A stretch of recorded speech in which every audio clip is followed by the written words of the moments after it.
Assalamualaikum warahmatullahi wabarakatuh. Ibu Dr. Naneng Widayani MPD yang terhormat, yang saya hormati Bapak Ibu rekan sejawat mahasiswa Universitas Terbuka.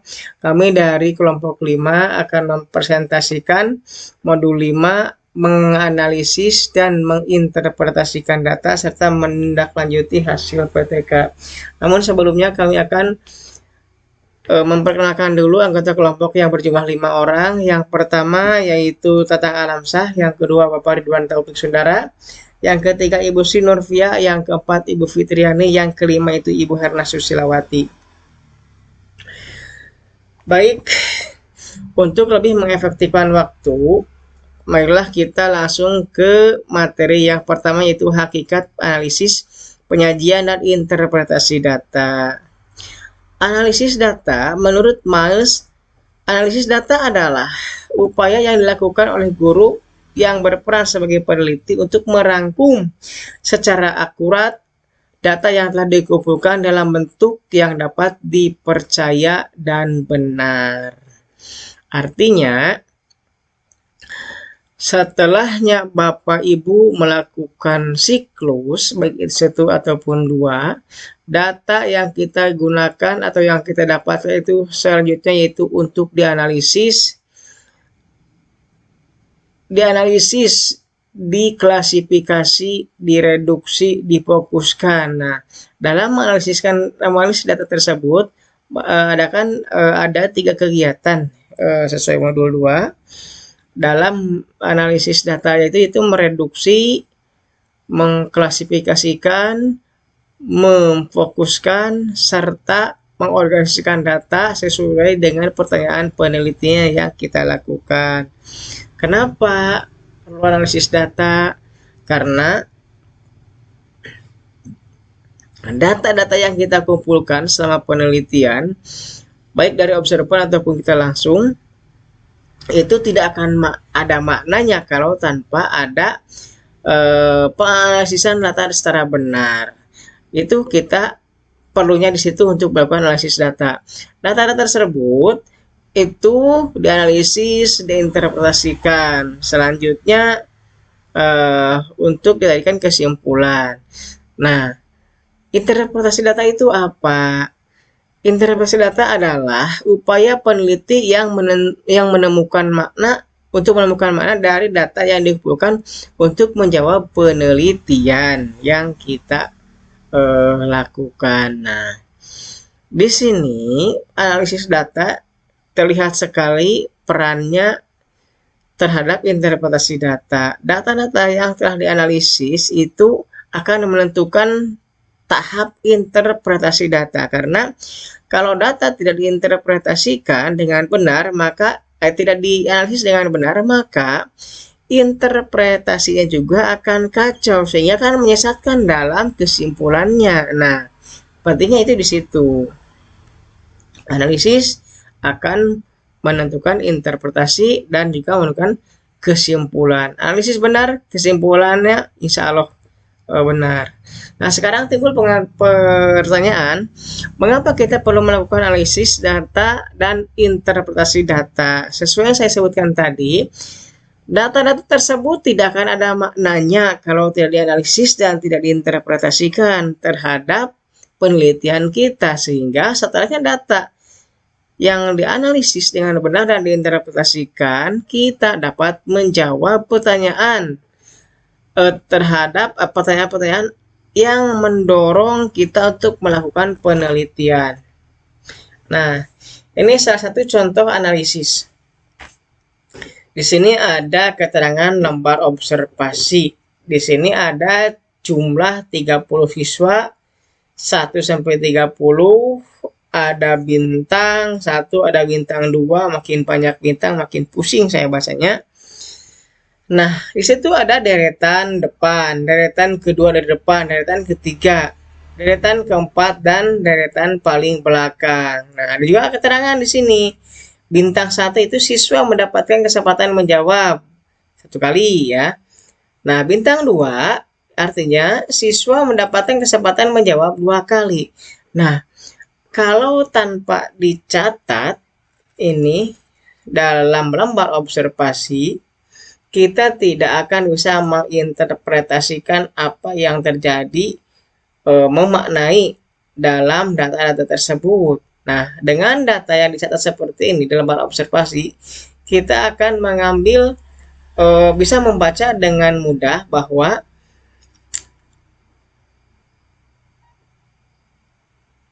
siswa yang berada dalam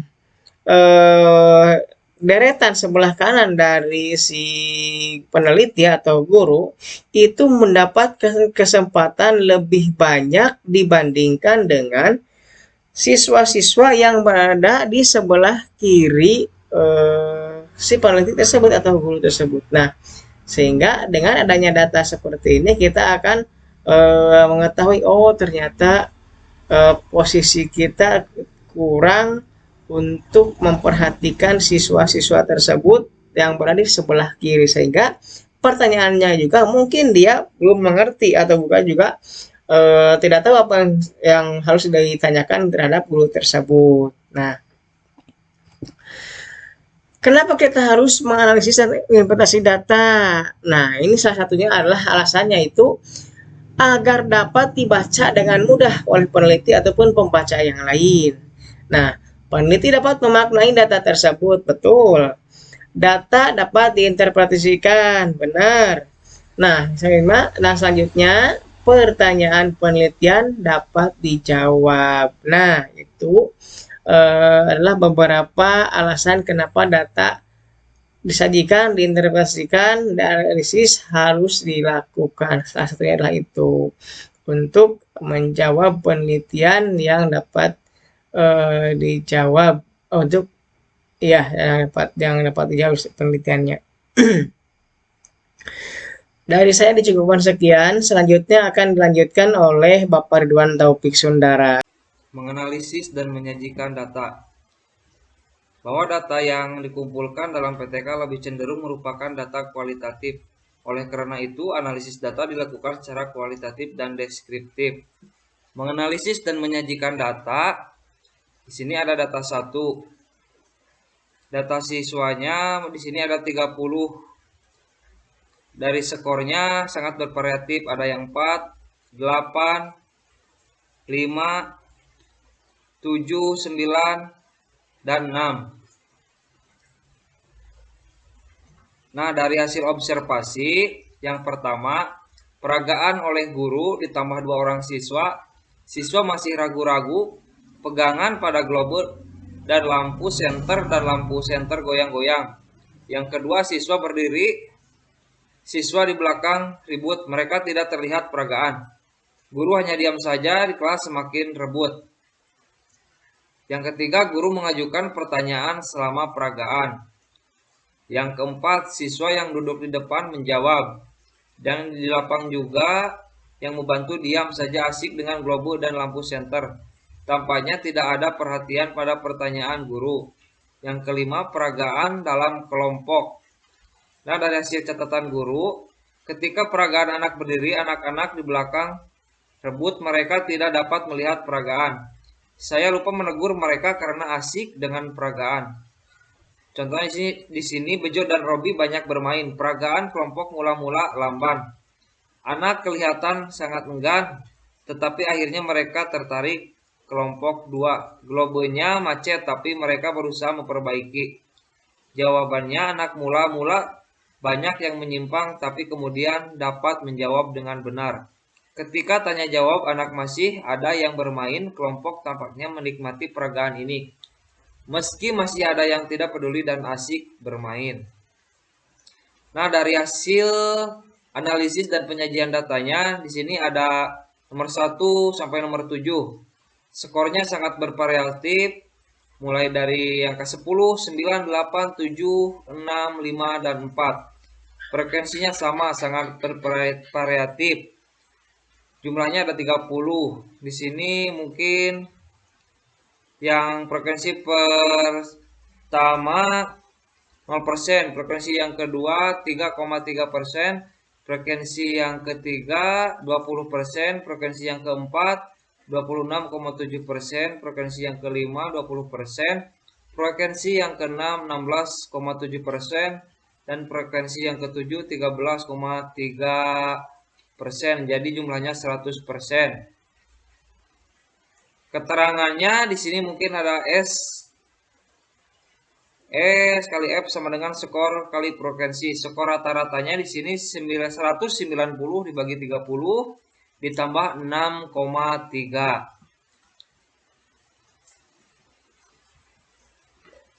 Menginterpretasikan atau mentafsirkan data.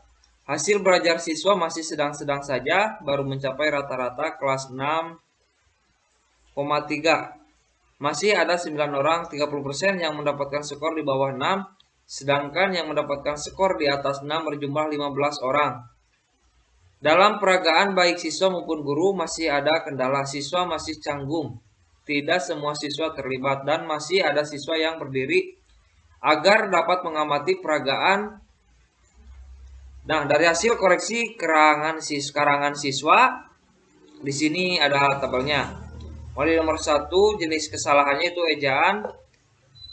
Dan poinnya penggunaan huruf kapital, penulisan kata majemuk, penggunaan tanda baca, penulisan kata-kata serapan. Dari latihan 1, jumlah siswa dari latihan 1 untuk penggunaan huruf kapital ada 10 dalam latihan 1 itu, dan penulisan kata majemuk ada 6, penulisan penggunaan tanda baca ada 3, penulisan kata-kata serapan ada 4.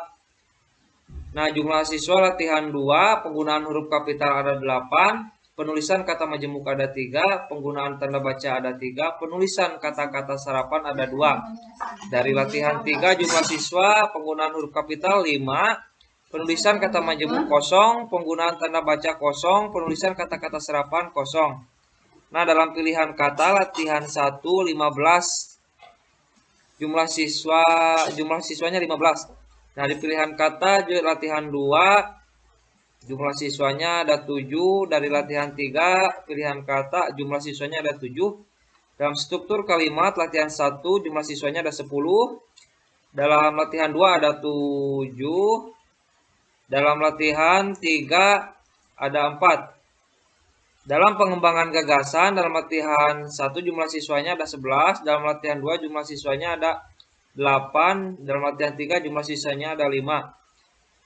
Mengenai alur pikiran, dalam latihan 1 jumlah siswanya ada 15, latihan 2 jumlah siswanya ada 10, latihan 3 jumlah siswanya ada 5. Untuk materi selanjutnya saya akan menjelaskan tentang kesimpulan dan tindak lanjut hasil penelitian tindakan kelas. Dalam Kamus Bahasa Indonesia halaman 942 ada 3 kata yang berkaitan dengan menyimpulkan, simpulan, dan kesimpulan. Menyimpulkan dapat diartikan sebagai meningkatkan hasil menjadi simpul dan mengikhtisarkan. Yang kedua, simpulan diartikan sebagai sesuatu yang disimpulkan ataupun diikatkan hasil menyimpulan dan kesimpulan. Dan untuk kesimpulan sendiri dapat diartikan sebagai ikhtisar, kesudahan, dan keputusan yang diperoleh berdasarkan mode berpikir induktif dan deduktif. Untuk ciri-ciri dari sebuah kesimpulan yaitu singkat, jelas, dan padat. Sesuai dengan pengertian bahwa kesimpulan itu merupakan intisari atau ikhtisar, maka sebuah kesimpulan haruslah lebih singkat dari uraian. Yang kedua yaitu kesimpulan harus sesuai dengan uraian, yaitu tidak jarang terjadi kesimpulan tidak mengikhtisarkan atau membuat saripati dari uraian, tetapi melenceng dari uraian, bahkan seperti membuat uraian baru. Yang ketiga, kesimpulan harus dibuat sesuai dengan tujuan perbaikan ataupun pertanyaan penelitian. Dengan cara yang seperti ini, kesimpulan tersebut akan langsung menginformasikan kepada pembaca apakah tujuan perbaikan dapat dicapai sepenuhnya, sebagian, atau sama sekali tidak tercapai. Informasi seperti ini tentu akan menarik bagi pembaca karena akan menentukan apakah ia akan mengkaji laporan itu lebih lanjut atau tidak tertarik sama sekali. Untuk selanjutnya yaitu langkah-langkah pembuatan kesimpulan. Yang pertama, cermati tujuan perbaikan atau pertanyaan penelitian satu persatu. Misalnya, tujuan perbaikan yaitu guru mampu meningkatkan keaktifan siswa melalui kerja kelompok. Yang kedua yaitu cari temuan atau deskripsi temuan yang dibuat berdasarkan hasil analisis data. Pasangkan setiap pertanyaan, penelitian atau tujuan perbaikan dengan deskripsi temuan. Yang ketiga yaitu cermati uraian pada deskripsi temuan per pertanyaan, penelitian atau tujuan perbaikan. Kemudian buat saripati atau ikhtisar dari uraian tersebut dengan cara mengidentifikasi butir-butir penting dan mensistensikannya. Yang keempat yaitu setelah semua pertanyaan, penelitian, tujuan perbaikan disimpulkan temuannya, lalu kemudian kita menyusun kesimpulan tersebut sesuai dengan urutan pertanyaan, penelitian, ataupun tujuan perbaikan. Untuk selanjutnya yaitu periksa kembali kesesuaian antara pertanyaan, penelitian, uraian, dan kesimpulan sehingga kita yakin bahwa kesimpulan yang Anda rumuskan telah benar. Menindaklanjuti hasil penelitian tindakan kelas. Saran menurut Kamus Besar Bahasa Indonesia halaman 880. Saran dimaknai sebagai pendapat, usul, anjuran, cita-cita yang dikemukakan untuk dipertimbangkan. Maka saran bukan merupakan tugas atau perintah yang harus dilaksanakan, tetapi merupakan anjuran yang perlu dipertimbangkan. Nah, selanjutnya rambu-rambu pembuatan saran. Yang pertama, saran harus sesuai dengan kesimpulan dan hakikat penelitian yang kita lakukan. Yang kedua, saran harus mempunyai sasaran yang jelas, artinya pembaca harus tahu kepada siapa saran ini diajukan. Contoh, untuk kesimpulan, pemberian latihan setelah penjelasan rumus matematika ternyata dapat meningkatkan pemahaman siswa.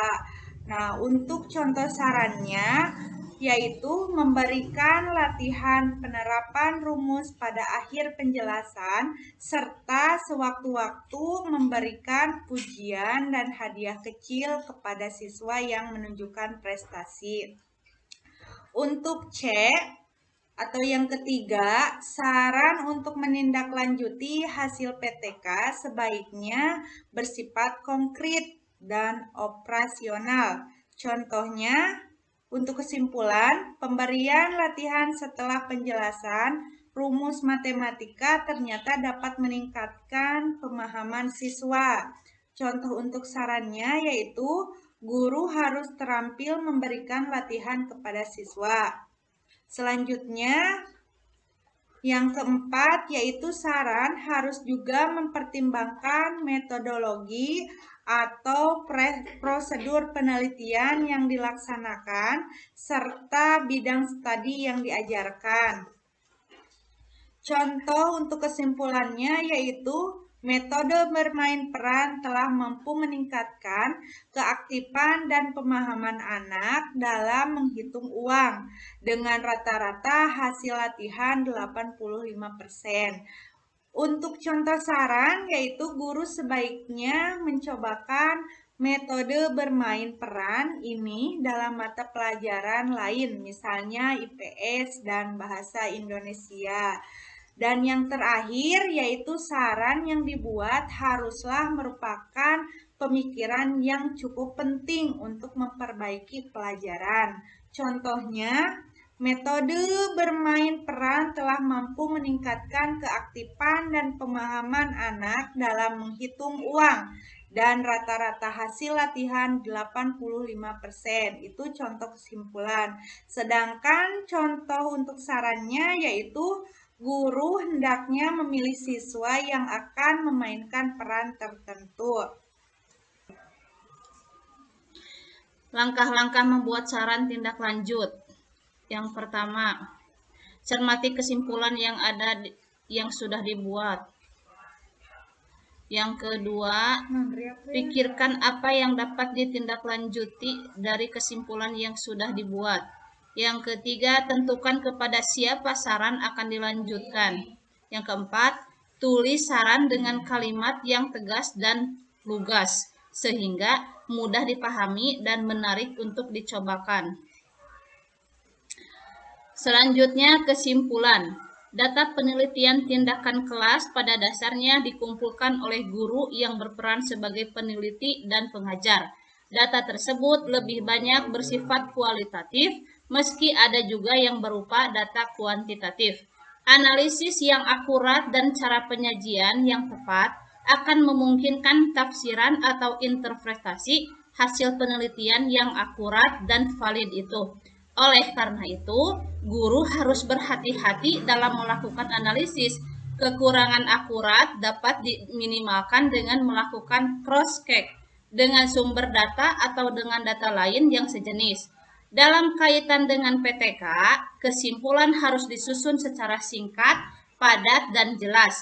Penyusunan kesimpulan seharusnya dilakukan melalui langkah-langkah sebagai berikut. Yang pertama, memeriksa dan memahami pertanyaan dan penelitian tujuan perbaikan.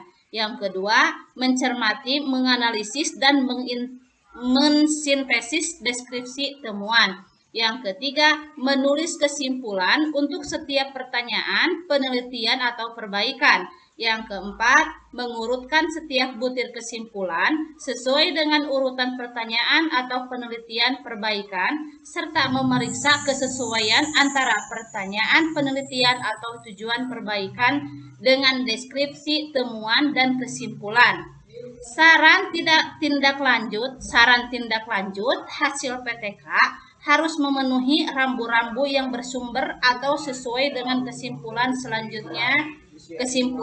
selanjutnya bersifat konkret, operasional, dan penting, sehingga menarik untuk dilaksanakan oleh guru dan jelas sasarannya.